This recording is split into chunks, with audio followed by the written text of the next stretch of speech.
ny fandresen'ny mpino kristianina. Ny fandresen'ny mpino kristianina, fandaharana totosain'ny Faramalala Razanajatovo, hoenoinao eto amin'ny onjam-peon'ny radio vaovao masoa isaky ny amin'ny ora toy izao. Amin'ny anaran'i Jesosy Kristy manankira avy any Nazareta, ilay Andriamanitra velona, ilay nandresy ny ady rehetra izay natrehany tetỳ ambonin'ny tany hatramin'ny fahafatesana. Amin'ny anarany ihany no hiarabako anao amin'izao alatsinainy alina izao, ary hitsidiako ao anatin'ny tokantranonao raha sitraka ao indrindra. Vaovao mahafaly no ambarako aminao ankehitriny dia ny fampandresen'i Jesosy Kristy an'izay rehetra ao aminy, ary manoatra noho ny mpandresina karazan'inona na firy ny ady izay ho tanisainao, dia manoatra noho ny mpandresy ianao amin'ny alalan'i Jesosy Kristy ilay efa tianao. Tsarovy ry havana fa na inona ady atrehanao dia eo am-pelantanan'Andriamanitra ny fiainanao ray manontolo. Ka raha mahay mipetraka tsara ianao amin'izany felantanan'Andriamanitra izany, dia tsy maintsy tonga aminao ny fandreseny, fa izy ny miady ho anao. Izany ny lohatenin'ny fandaharantsika amin'ity anio ity dia ny hoe tsisy mahongotra izay eo am-pelantanan'Andriamanitra. Fa mialoha izany dia andeha aloha isika hiara-iombona amin'ny vavaka. Hivavaka isika tompoko. Dia rainay ianao Andriamanitra, fa Andriamanitra lehibe ianao, tsy toa ianao, manao izay tianao atao ianao, ary ny lanitra no seza fiandriananao, ary ny tany no fitoeran-tongotrao. Tsy misy tahaka anao Andriamanitra.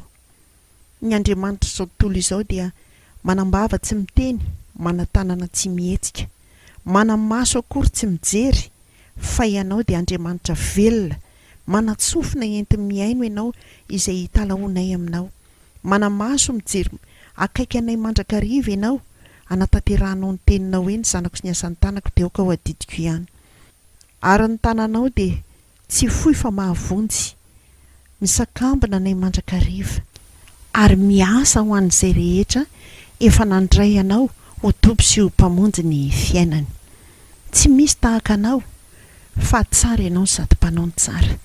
Tsy misy ho anananay azo hoarina aminao. Izany no efikiranay aminao Andriamanitra. Koa raha anaraka indray ny taridalina vaovao izay hitarihanao anay izahay, ampitondrainao ny mpanomponao, anendry ny lelan'ny mpanomponao ianao anambara izany, dia aoka ny fanahy masinao hameny betsaka ny tokantrano tsirairay avy.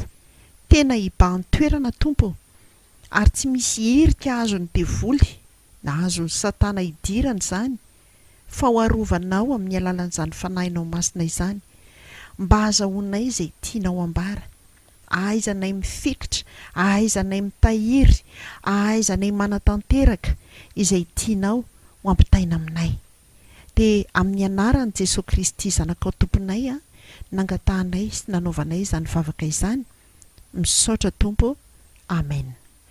Eny ary havana, mandra-piomakomanao dia andeha isika hanasa ny groupe ba, hikalo amintsika n'ilay hirany mitondra ny lohateny hoe izy ilay mahery ndao ary.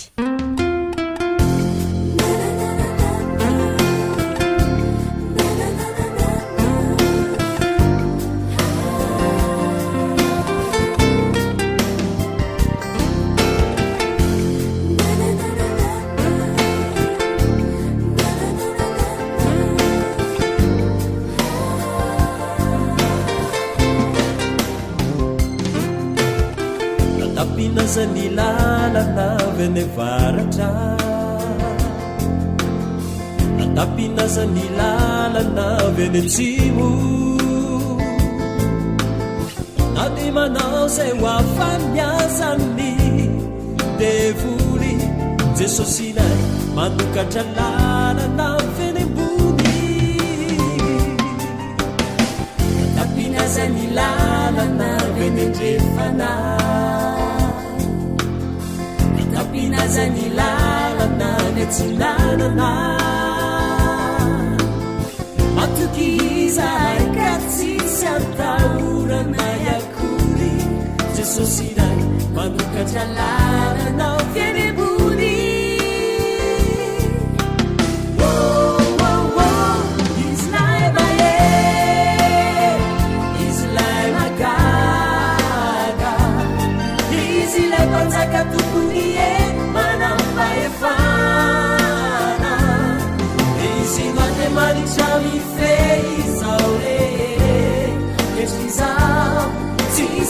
zava-magatsy ainy ataony amina izy lay mahery izy lay magaga izy lay mpanjaka tony e manampahefana izy mandemanitra mifezao re etrizao tsisy zava-magagatsy ainy ataony amina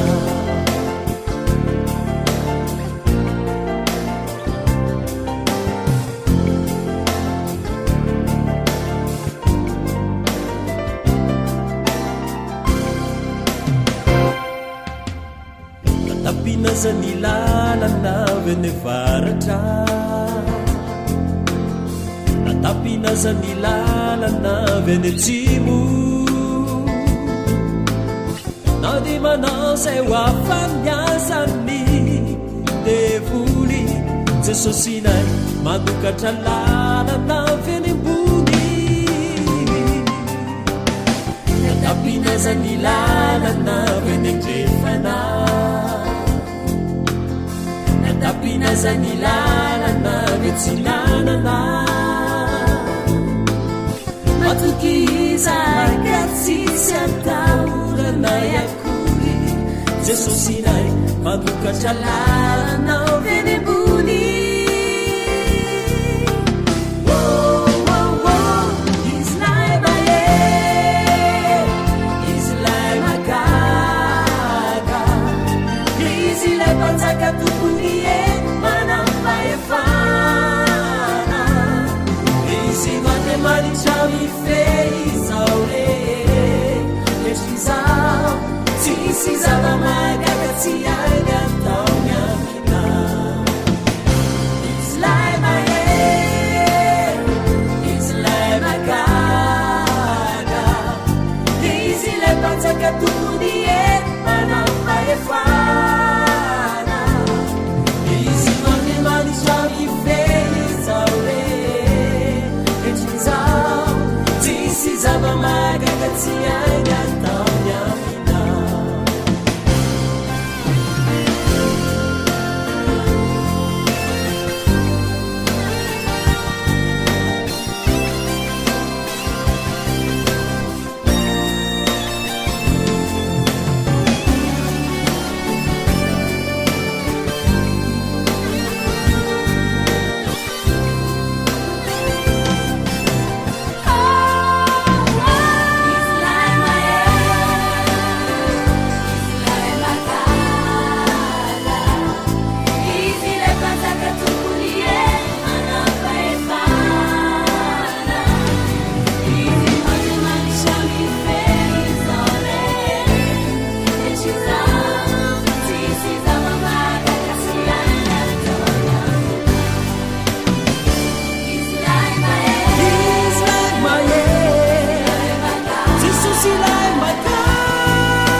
dia misaotra ny groupe basika riavana ny kalita amintsika n'izany hira teo izany. Tena mahavelom-bolo ny tononkira raha nanaraka tsara ianao hoe izy ilay mahery ary izy ilay mahagaga. Tsy afaka ny hiran'izany ny groupe ba raha tsy efa nanana fahatsapana fa tena mahery io Andriamanitra io. Tena Andriamanitra mahagaga io Andriamanitra io. Tena Andriamanitra mpanjaka tompon'ny hery manam-pahefana io Andriamanitra io. Izy no Andriamanitra mifehy an'izao rehetra izao. satria izy ny avin'izao zavatra rehetra izao ary izy ny miazona azy sady izy koa no antony. Izy no metsika voninahitra ry havana, araka izay voalaza ao amin'ny Romanina 12 ny andininy 9:30. Dia mba hapetrako aneny fanontaniany, mba tsapanao ve hoe mahery koa io Andriamanitra io, mahagaga io Andriamanitra io, mpanjaka tompony hery sy ny fahefana io Andriamanitra io. Efa nanana fahatsapana an'izany ve ianao? Efa teo amin'ny fiainanao ve Andriamanitra tahaka izany? Ka inona reny mampitomany ianao raha ohatra ka tsapanao izany? Inona ny ilazanao fa mahakivy anao? Na mety ampitanondrika anao? Na ilazanao ihany koa hoe tsy hitanao intsony izay atao? Raha nandray an'i Jesosy Kristy ianao ka tsy nahatsapan'izany, dia tahaka ny maty antoka ihany ny fananana an'i Jesosy Kristy nge ry havana natao iainany, natao hivelomana mihitsy io Jesosy io. Izy no oksizena mamelona ny fanahintsika, izany hoe rivotra ahafahantsika miaina mihitsy ety amin'izao tontolo izao Fa ho anao kosa izay milaza fa mbola tsy manana an'i Jesosy Kristy dia fotoana mahamety izao ry havana, satria efa atombotra ny fotoana. Mbola mamindra fo Andriamanitra fa ho avy anie ny fotoana izay tsy hisiny ny famindram-potsony. Fitsarana no hatrehana amin'ny fotoana ho avy, ary dia tsisy ninona azo atao intsony. Fa tenyizao dia raiso Jesosy, ho tomponao sy ho mpamonjinao, fa tena hamonjy anao izy raha tena manompo azy tokoa ianao. Marina amin'ny teniny ry havan'Andriamanitra milaza ny hoe dia hitahy ny haninao sy ny ranonao izy, ary hoe soroko aminao izy ny aretina rehetra. Tsy misy ho afa-jaza eo aminao, izany hoe tsy misy atahorana ry havana. Ary efa ao amin'i Jesosy Kristy isika. Raha vao mandray azy anie ianao tena ho tomponao sy mpamonjinao tokoa, dia asiany tomboka vatsy ianao. Ary hoy ny voalazany eo amin'ny Isaia 7:20 hoe indro efa vitako tomboka vatsa eo ampelantanako ianao, ary ny mandanao dia eo anatrehako mandrakariva. Hitan'Andriamanitra avokoa izay rehetra momba anao, mahakasika anao, ny olanao, ianao milaza tsy misy asa io, ianao milaza maditra vady na maditra zanaka io. Hitan'Andriamanitra izany, fa eo aminao mandrakariva, ao amin'ny mandanao anie ny mason'Andriamanitra. Tsy miala eo izy raha tsy ianao angano hoe mihodina aminy. Kanefa na mihodina aminy azy ianao dia mbola hita ny mandrakariva, ary hostoniny mahazaka ny fitiavany ianao. Dia izany no mahatonga ny olona marary indraindray ao anatin'ny ady sarotra, ao anatin'ny olana, satria rehefa tena mandihy ny tena nge ao anatin'ireny, misy fotoana niodinana teo amin'Andriamanitra, nandozana ny fifanarahana teo amin'Andriamanitra, nanosihosena ny nandraisana an'i Jesosy Kristy ho tompo sy mpamonjy ny fiainany, dia stoniny amin'ny mahazaka ny fitiavany isika ry havana. Tsy mora izany, fa atodiny moramora aloha. Rehefa tsy mety mitodika dia kapokapohany kely indray aloha ny soroka.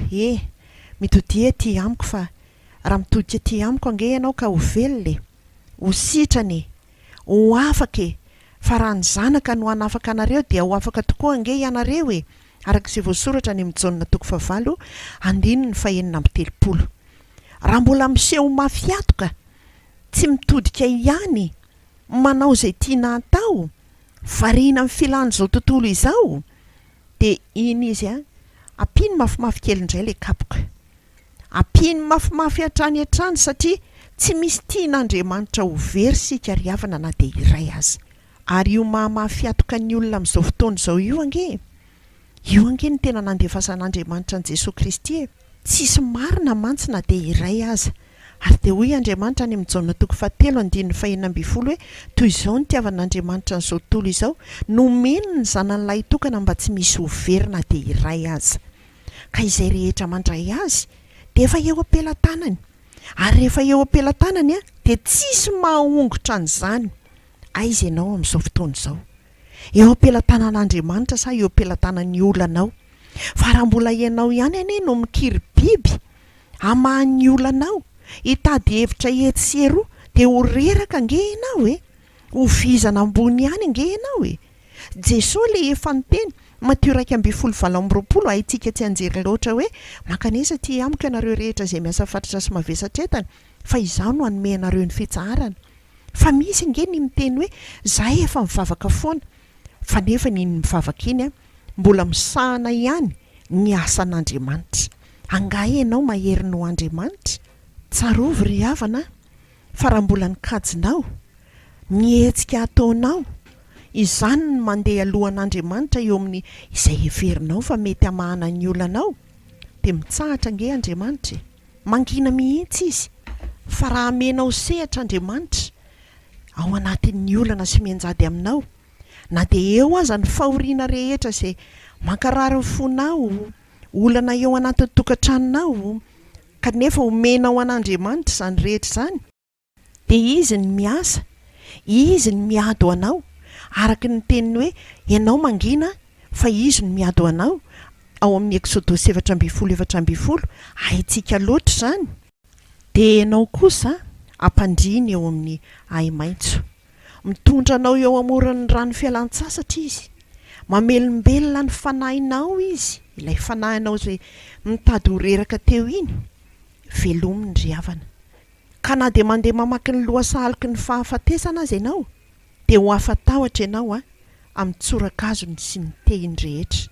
Ary ny tena zava-dehibe dia izao, mamelatra latabatra eo anoloan'ny mason'ny fahavalonao Andriamanitra, ary manositra dia iloilony lohanao izy, ny kapokanao feno dia feno.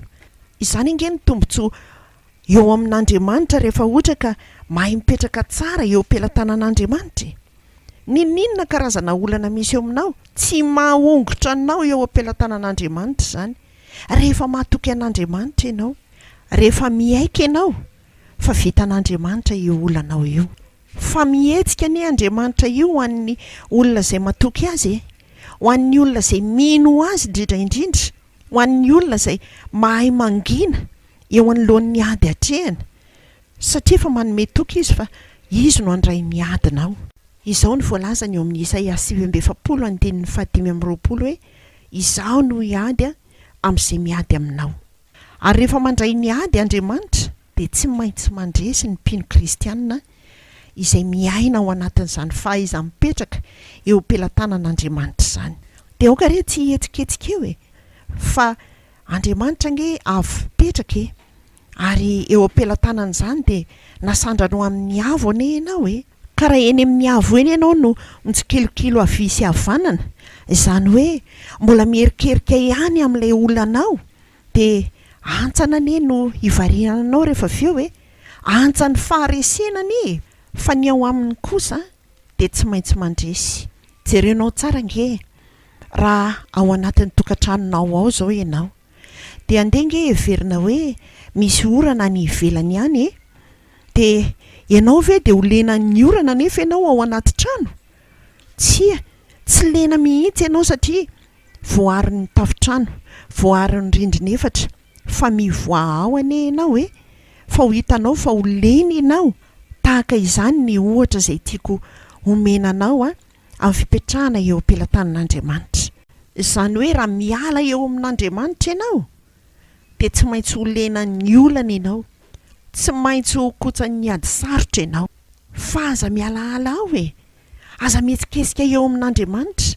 Izany naharesy lahatra ny Davida mpanjaka ka nilazany arak'izay voasoratra amin'ny Salamo 1:7 hoe izaho ilaza amin'i Jehovah hoe fialofako sy batery fiarovana ho ahy izy ary Andriamanitro izay itokeko.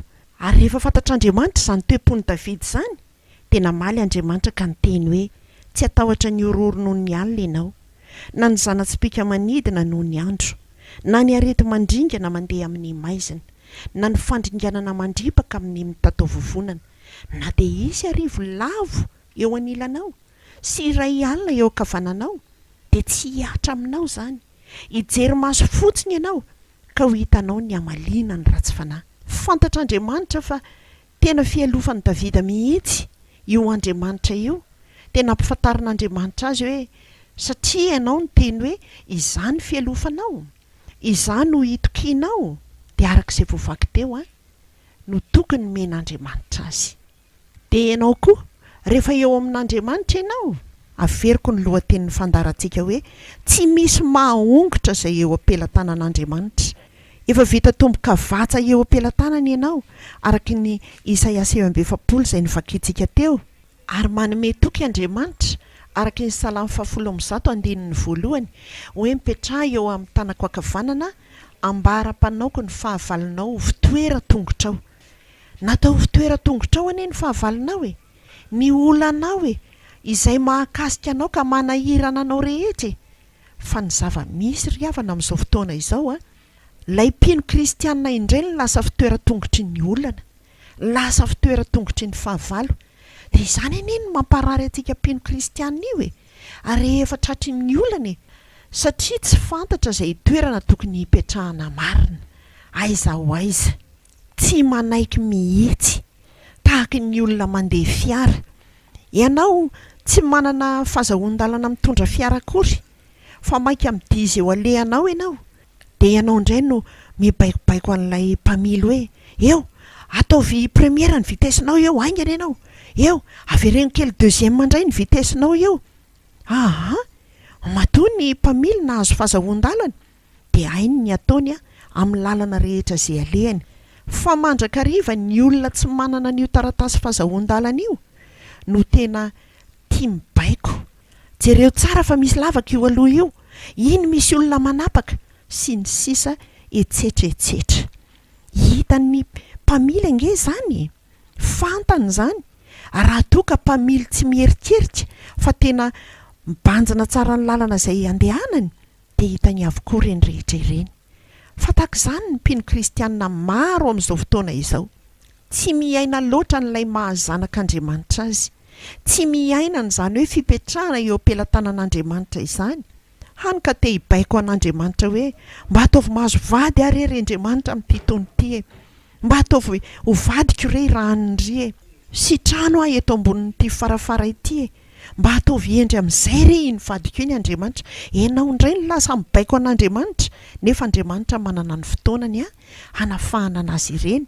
Raha toa ka mahay mipetraka eo am-pelatanan'Andriamanitra ianao, rehefa mitoetra tsara eo, na mafy toy inona aza ny fitsiokin'ny rivotry ny olana, ny tafio-drivotra sy ny onjan'ny rano izay lalovana ao anatin'ny olana, tsisy mahongotra anao eo zany. Mbola mitohy ny fideranao an'Andriamanitra, mbola mitohy ny fisaoranao an'Andriamanitra. Fa ny zava-misy koa dia izao, misy ny olona leo tovoka fa hoe efa mba nivavaka ihany izay elabe izay, tena vavaka izay natao izay firy taona izay, anga tsy mba neverinao i Sara e. Sara koa nge mba nanam-paniriana ny anan-janaka e, ary azo antoka fa mba nivavaka azo zaza izany koa izy. Fa ny fotoanan'Andriamanitra tsy fotoanan'ny Sara, fa efa any amin'ny 70 taonany any ny fotoanan'Andriamanitra izay hanomezany zanaka ny Sara, ary fantatrao ny tantara ny amin'ny zaza izay naterany. Ny Ntaolo malagasy ry mpino kristianina milaza ny hoe izay maharitra ny vadin'Andriana fa izay tsy maharitra vadiny koto-kely. Maika fa ny eo amin'Andriamanitra, miandry anao fotsiny Andriamanitra, mahay mangina ve, mahay matoky avy ve, mahay mitombo amin'ny finoana ve, fa efa manome toky izy araka izay voasoratra amin'ny Isaia 3:20 ny 7:20 hoe tsy misy maharombaka amin'ny tanako miasa ka iza ny mahasakany izany. Te hiasa eo amin'ny fiainanao ry havan'Andriamanitra, te hikarakara sy hampiseho ny hareniny voninahiny eo amin'ny fiainanao izy. Amin'izao fotoan-tsarotra izao izay lalovan'ny olona rehetrarehetra, dia te hanapirofo Andriamanitra fa ny zanako sy ny asan'ny tanako dia aoka ho adidiko ihany. Te hiadidy anao Andriamanitra, te hiandany aminao Andriamanitra. Fa aiza ho aiza ny toerana misy anao amin'izao fotoana? Ao anatin'ilay toerana be menimenina ve, be ranomaso, be alahelo, misy anie dia miteny mihitsy hoe vaky ny foko izany. Mandrakariva rehefa miteny an'izany dia hoe ny olona sasany hoe tsy eo aminao manko le olana ry zoky, izany ny tenenanao ohatran'izany. Tsy eo amiko io olanao io satria tsy zakako ny ianao raha hoentiko, fa izaho kosa dia nomen'Andriamanitra izay fantany fa zakako, ary ianao koa io mianjady eo aminao io fantatr'Andriamanitra fa zakanao io. Izao ny voambara ao amin'ny Koritiana 1:10 hoe tsy misy fakapanahy mahazo anareo afa-tsy izay zakan'ny olombelona, nefa mahatoky Andriamanitra ka tsy hamela anareo alaim-panahy mihoatra noho izay zakanareo, fa momba ny fakapanahy dia asiany lalana andehananareo koa mba hazakanareo izany. Dia hitanao amin'izany ataon'Andriamanitra sahazany tsirairay ny olana sy menjady eo aminy. Dia fantatra ianao fa anontany hoe atao ahoana ary ilay mipetraka eo an-tanan'Andriamanitra, atao ahoana ilay miantombona tsara miandra ny famonjen'Andriamanitra. Dia izao ilay izy voalaza any amin'ny Jaona 1:1 fa tamin'ny voalohany ny teny, ary ny teny tao amin'Andriamanitra, ary ny teny dia Andriamanitra. Izany hoe ny tenin'Andriamanitra io dia Andriamanitra io. Dia mila mahafantatra ny tenin'Andriamanitra isika, ary hitanao fa miverina indray ilay fanamafisaka ny hoe mastory dia mahereza mamaky tenin'Andriamanitra fa Andriamanitra io, ary ny fahatokianao ny tenin'Andriamanitra, ny finoanao ny tenin'Andriamanitra, ny fankatoavanao ny tenin'Andriamanitra, ny fahaizanao mipetraka tsara amin'izany tenin'Andriamanitra izany, izany no fahatokianao an'Andriamanitra, hipetrahanao eo am-pelatanan'Andriamanitra. Azonao ve? Izay midika indrindra fa ny tsy manana ny tenin'Andriamanitra dia tsy manana n'Andriamanitra. Ary mazava ho azy fa normalina tsara izy raha toa ka tena miferina indava ao anatin'ny fiainana noho ny olana maro isan-karazany. Ny olana nge tsy tapitra, mandra-pialantsika ety amin'izao tontolo izao, tsy tapitra ny olana fa mahazo tombony kosa tsika mipetraka ao amin'Andriamanitra, mahazo tombony tsika manana n'Andriamanitra. Dia afaka min'ny teniny ve ianao? Raha miteny Andriamanitra, andeha raisika any amin'ny Asan'ny Apôstôly 4:7 hoe fa manao soa izy, mampilatsaka ny ranonorana avy eny amin'ny lanitra ho anareo, sady manome taonjina ka mahavoky ny fonareo amin'ny anina sy ny fifaliana. Dia matoky an'izany ve ianao? Manao soa izy satria Andriamanitra tsara sady mpanao tsara izy, azaky ny voalazan'ny Salamo 7:1-5:20. Fa ny mpino kristianina mihitsy ny te hanova izay tiany ambara ry havana. Rehefa tonga ny olona dia hoe atao ahoana tsy ny soa ihany ny raisina avy amin'Andriamanitra fa ny ratsy koa. Tsy ry havana, Andriamanitra tsy manome ratsy izany, fa voapirofony izao tenin'Andriamanitra izay nivakiako taminao amin'ny Asan'ny Apôstôly 4:7-7 zao, fa manao soa izy ary namafisy ny salamo izany. Fa kosa noho ny tsy fahafantaran'ny Joba fa nanome alalana ny devoly Andriamanitra hanafika azy ary tsy hanongotra ny ainy tokana. Dia satria Joba teo amin'Andriamanitra mandrakariva, nankatoa, ary tsy misy tahaka ny Joba izay marina, izany ny fahitan'Andriamanitra azy, dia noheveriny fa avy amin'Andriamanitra koa ny zava-miseho teo aminy. Ary izany no nilazany Joba hoe mony soa ihany va ny raisiko avy amin'Andriamanitra fa tsy ny ratsy. Fa raha ny tena marina dia Andriamanitra tsy manao ratsy. Fa na inona zavatra miseho eo amin'ny fiainantsika olombelona marary hita hoe zavatra ratsy, dia Andriamanitra manome alalana ny devoly ireny mba ahafahantsika mitodika ao amin'Andriamanitra. Satria mandrakarivane raha tsy noana ny olona tsy mitady sakafo, ary raha tsy maloto ny olona tsy hitady fanadiovany. Fa ny misy na dia mipetraka ao anatin'ny loto ary dia miny hitoetra mandrakariva ao anatin'ny loto. Tsy te herika izany fahadiovana izany. Izay tiako ambara dia mandrakariva, na dia fafantatra zao fa fahotana aza izay zavatra ataonao, dia ao ireny ho aza omboly, ao ireny ho ahitana fiainany, io ny mahampanankareny, dia tsy te hiala ao anatin'izany. Fa fantatrao fa mitondra ozona ho anao ane izany, ary tsy ho anao rery fa hatrany amin'ny taranaka fara-mandimbinao. Koa amara-paranantsika n'izao fandarana izao dia mahaiza mitoetra eo am-pelatanan'Andriamanitra. Fa izay mipetraka eo tsisy mahahongotra izany ny amin'ny mombanao rehetra. Ary io tanan'Andriamanitra io no afaka mamoa ny varavaran'ny fandresena ho anao. natapitra mihidy aza ny varavarany fiainanao ray manontolo, mihidy ny arabola, mihidy ny ao anaty tokantrano, mihidy ny varavaran'ny fifankatiavana izay misy eo amin'ny ankohonana, ninninona mihidy. Andriamanitra manana tanana afaka mamoha varavaram-pandresena ho anao. Ary rehefa mamoha an'io izy, tsy misy mahay manakatona an'io.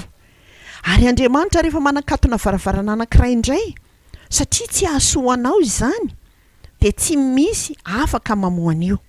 Araka ny voalaza ao amin'ny Apokalipsy 7:7 vakiko aminao amin'ny anaran'i Jesosy hoe: izao ny lazain'izay masina, izay marina, izay manana ny fanalahidin'i Davida, izay mamoaka tsy hisy anidy ary manidy ka tsy misy mamoa.